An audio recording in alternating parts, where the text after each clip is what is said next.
Mister Surana जुड़ रहे हैं, एचपीसीएल के फॉर्मर सीएमडी और स्पेस को बहुत अच्छी तरह समझते हैं। सुराना साहब, सबसे पहले ये जो क्रूड ऑयल के भाव नीचे आए हैं और रुपी स्ट्रेंथन हुआ है, आपके हिसाब से, आपके अनुमान से और हिसाब से जो ऑब्जर्वेशन है, ये कितना बड़ा फायदा है ऑयल मार्केटिंग पैक के लिए जो काफी दिनों से दबाव में थे?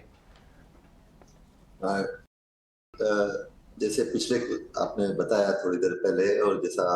सब लोग देख रहे हैं थोड़े दिनों से ऑयल प्राइस काफी ऊपर नीचे चलती रही, $130 तक गई, बीच में नीचे भी आई और अभी पहली बार हम काफी दिनों के बाद देख रहे हैं कि ये कुछ 80-85 करीब आई है।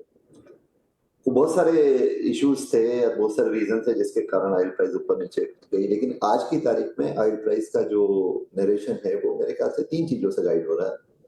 एक ये है कि जो रशियन ऑयल है उसमें कैप होनी चाहिए या नहीं, स्पेशली यूरोप और यूरोपियन यूनियन और G7 का जो डिस्कशन चालू है,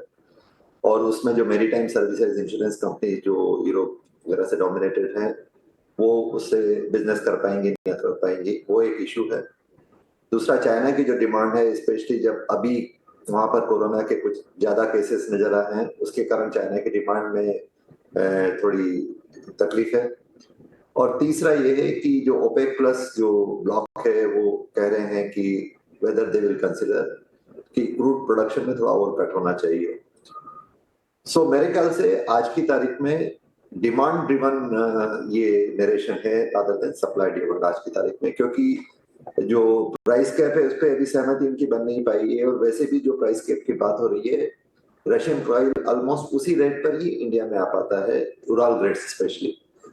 सो मुझे मेरे ख्याल से यदि ये प्राइस कैप रहती तो उसका ज्यादा इफेक्ट नहीं रहना चाहिए।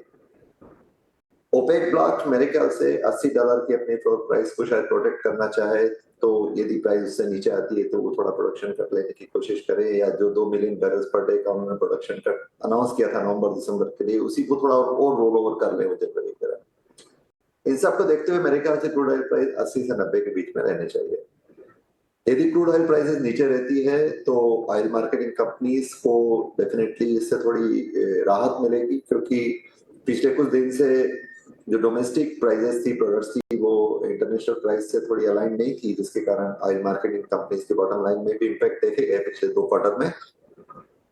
अभी क्रूड प्राइस थोड़ी सॉफ्टन है, क्रैक्स भी थोड़े कम हुए हैं, जो गैस ऑयल के क्रैक या डीजल के क्रैक जो $70 तक पहुंच गए थे वो भी 40 के करीब आ गए हैं, पेट्रोल के भी जो 25-30 चल रहे थे वो भी करीब 11 के करीब आ गए। डीजल के क्रैक अभी भी ज्यादा है, उसमें थोड़ी कम होने की जरूरत है। डॉलर भी ज्यादा था, वो थोड़ा मॉडरेट हो रहा है। तो यदि क्रूड प्राइस और प्रोडक्ट प्राइस कम होती है तो इससे ऑयल मार्केटिंग कंपनी को थोड़ी राहत मिलेगी, और गवर्नमेंट को भी ये प्राइसेस को इंटरनेशनल प्राइस से अलाइन करके रखने में ज्यादा सहूलियत होगी।